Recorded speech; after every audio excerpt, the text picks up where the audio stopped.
Hi there, everybody. Good times unto you all. My name is Wayne Walker, and today is the 27th of April, 2023. And wow, another live commentary video. Yeah. So today I had some family over, and I'm a bit tired from that. So no stream today, but I will be pulling out, as usual, another commentary video. Ooh, I know, so exciting. Am I right? So exciting.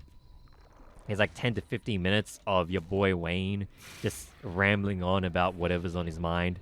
How exciting, am I right, guys? Am I right? So I was actually about to say chat. I think that's how ingrained I am in streaming now. I was legitimately, I legitimately was about to say chat. Isn't that exciting, chat? Isn't that exciting?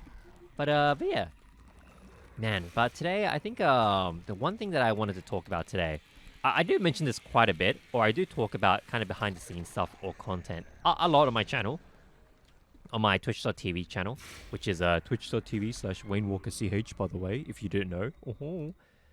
But um, but yeah, I guess today I wanted to talk about why I started making content, or what drives me to make content.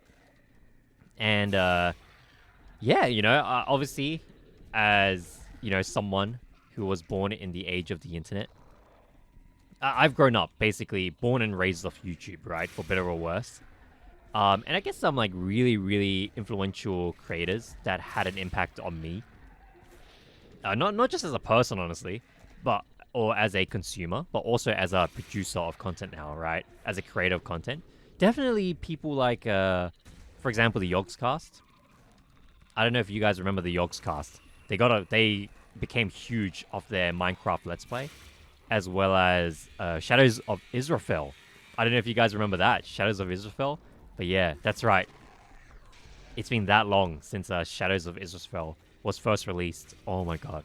But yeah, but not just the Minecraft stuff, right? I also really enjoyed the other non-Minecraft playthroughs, such as Magicka with Total Biscuit. The Yogpod as well. The Yogpod was really good. Their D&D series was also incredible. Not just the D&D series that they did on the Yogpod, but also the one that they kind of pre-recorded / edited / produced. That was really, really good. But yeah, I think it was just in general the kind of goofiness and the roleplay aspect of the Yogscast that kind of drew me in, right? And it's kind of influenced me, especially the more goofy people. For example, Sips. Sips is still pretty big, I believe. I'm fairly certain that Sips streams on Twitch nowadays. But yeah, man, Sips, what a guy. What an absolute legend, right? But on top of the Yogscast, though, Kraken 2. There was this guy called Kraken 2. He's an American content creator. And I believe he started off making kind of funny montages or funny compilations on YouTube, right?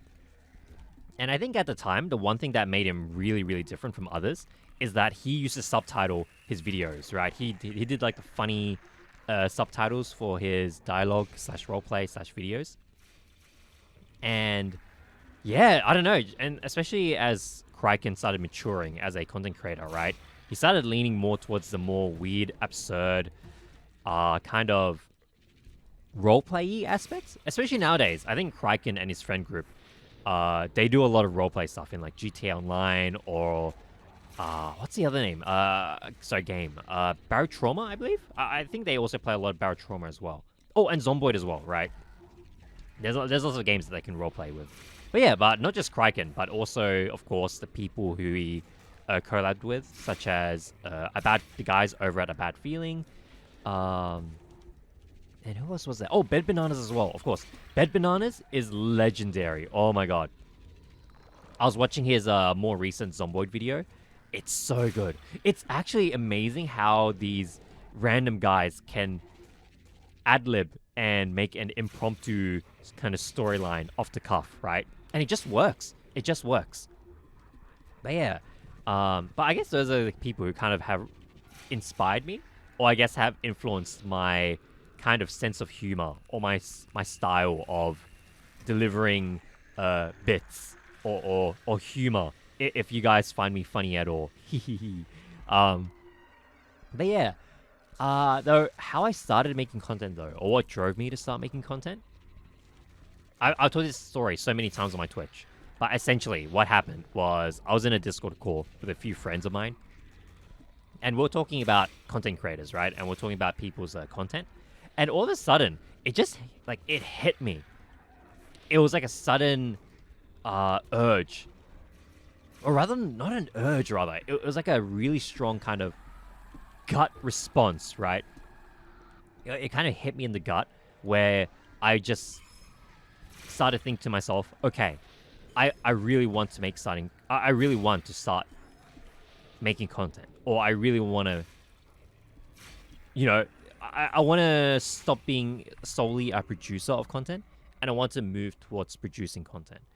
I don't know. Sorry, that sentence may be in a bit of a handful there, but for real though, you know, like, and don't get me wrong, there's nothing wrong about just solely consuming content, but yeah, I don't know. There was just something in that's just. Sorry, I cannot speak today, but there was just something inside of me that just snapped at that very moment. And from there, you know, I then got my PC. Even if I wasn't going to use my PC for streaming purposes, I would have still used it to play games, you know. And then I got a very good mic. Was that a good investment to make? Honestly, yes, but not essential when you're starting off streaming or making content. And yeah, and from there, I downloaded OBS. I started kind of construing my identity as Wayne, kind of breaking character a bit. Oh, fail RP, fail RP. I can already feel the PNG/VTuber god dragging me up from my seat with a gravity gun as we speak right now.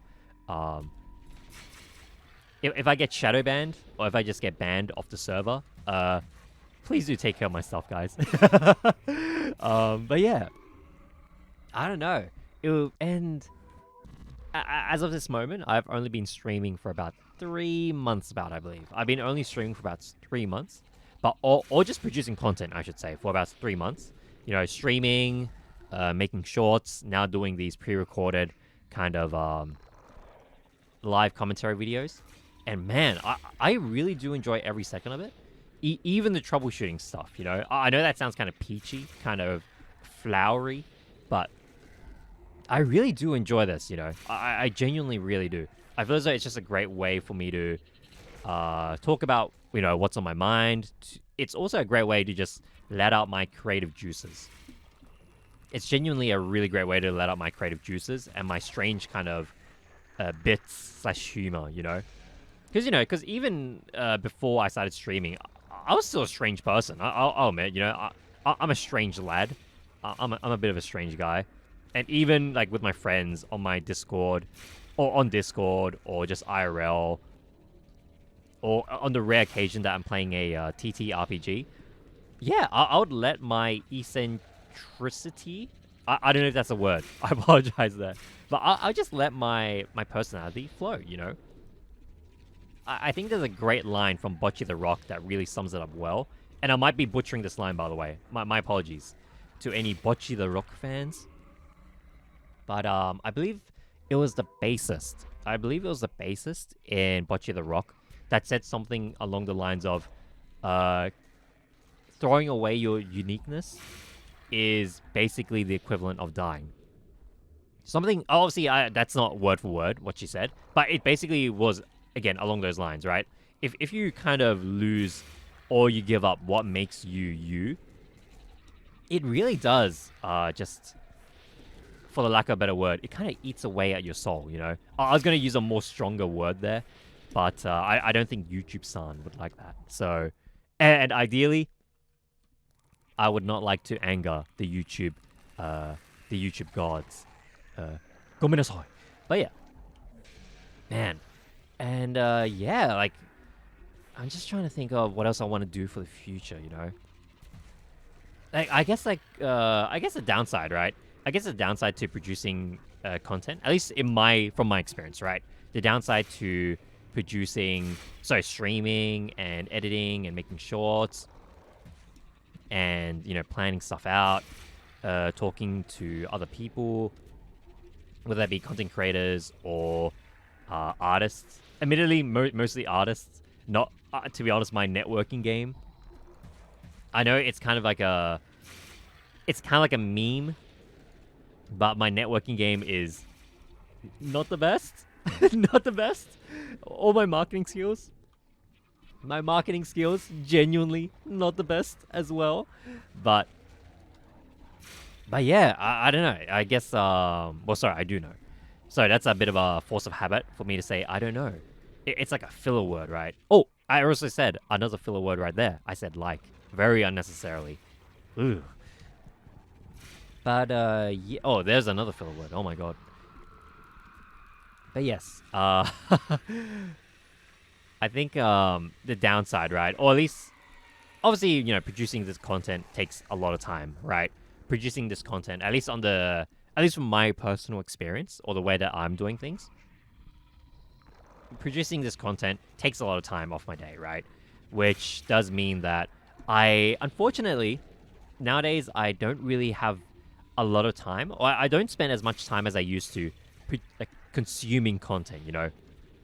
Whether that be watching the YouTubers that I like, whether they be, you know, VTubers or just, you know, just regular people who show their real faces.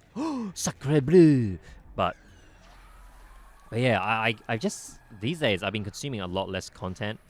How else has content creation been affecting me in a kind of, I don't want to say negative, but in a, how has content creation changed me?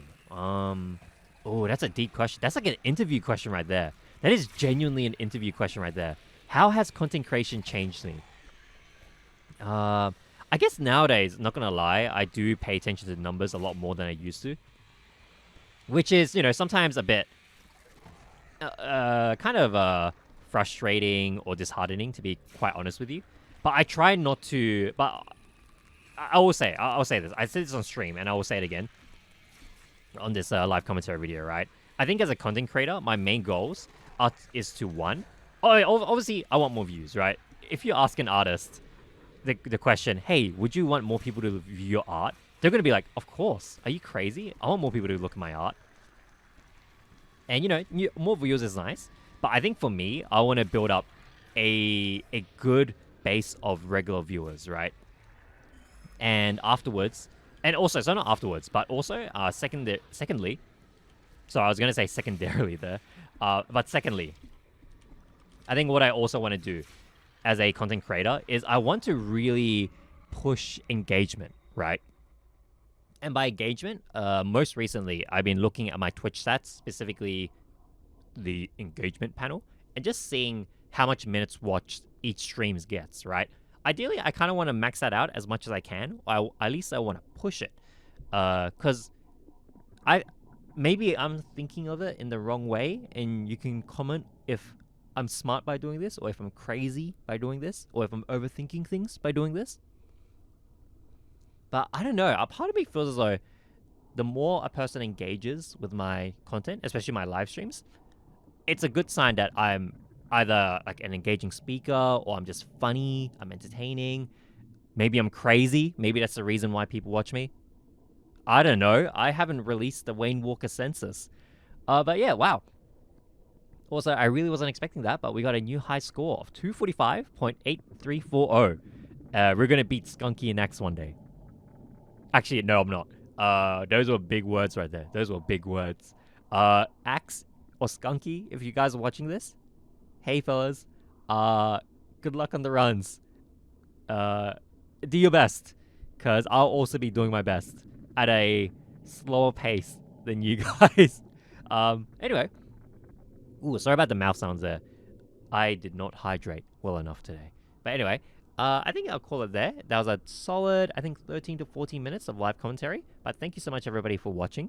My name is Wayne Walker, and I really hope that you have a great time zone wherever you are, whether that be a morning, afternoon, or night. All right, peace. Bye-bye.